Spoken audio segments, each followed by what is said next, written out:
Today we are reviewing A Taste of Golden Iron by Alexandra Rowland. I got this book for free from the publisher for the purpose of giving an honest review. I'll tell you about what's good about this book, and then I'll explain to you why I didn't really like it. To start off with, I'll compliment the author's writing skill. The author frequently used very effective turns of phrase, painted a pretty word picture, used very lovely prose to create a beautiful setting and well-drawn world. Next, this book was a male-male romance. Don't see that very often. That was interesting. I liked the protagonist. One of the two protagonists had an anxiety disorder where he would basically suffer full-blown panic attacks sometimes. That was something I've never seen in a protagonist before.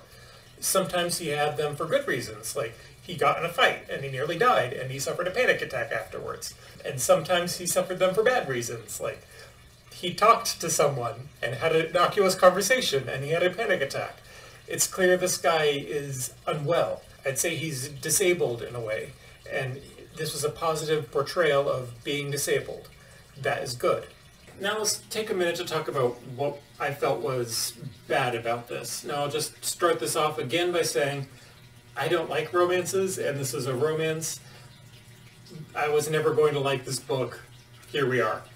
So with that out of the way, if you do like romances, chances are you would like this. If I was going to fault this, and I think even someone who does like romances, they'd say that it felt like the book just dragged out the will they or won't they plotline until way in the end of the book. This is a 500-page book. It felt like it could have been resolved in 400 pages. Basically, the two protagonists had a conflict, misunderstanding, grow closer together, conflict, misunderstanding, grow closer together thing, again and again and again. It kept seeming like they'd get together early in the book, but there would always be a misunderstanding. I got frustrated. It felt like this should have been resolved sooner. They keep having silly misunderstandings. I was annoyed. Okay, and let's take a second to talk about the setting. This was an Ottoman-inspired, meaning that I felt that it did a decent job of describing the setting, but not the best. Now, for reference, I'm not Turkish myself, but I've read a couple books on the Ottoman Empire because I'm a giant nerd. What I felt it did right was like the clothing, the drinks, like they had coffee all the time, they did the praying right, there was a sultanate, there was like a focus on calligraphy sometimes, and there's like a janissary sort of system going on. If you aren't aware, the janissaries are basically the police state of the Ottoman Empire. Of course, it had Turkish names and Turkish words and that sort of thing.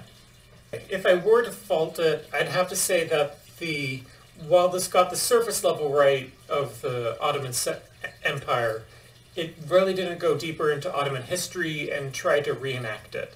So if you wanted to do a reenactment of some of the more interesting parts of Ottoman history, you don't get that here. There are no Sufi mystics here, there's no conflict with Byzantine Rome, there's no high seas piracy, that sort of thing. Credit where it's due, the author didn't have to do this. The author wanted to write another story and didn't have to do like a historical sort of thing. That's fine, but I like historical sort of things, like reflecting history. I'm a nerd, like I said, so yeah. Okay, summarizing it, the book is good. If you like romances and you want to read a male-male romance, here you go.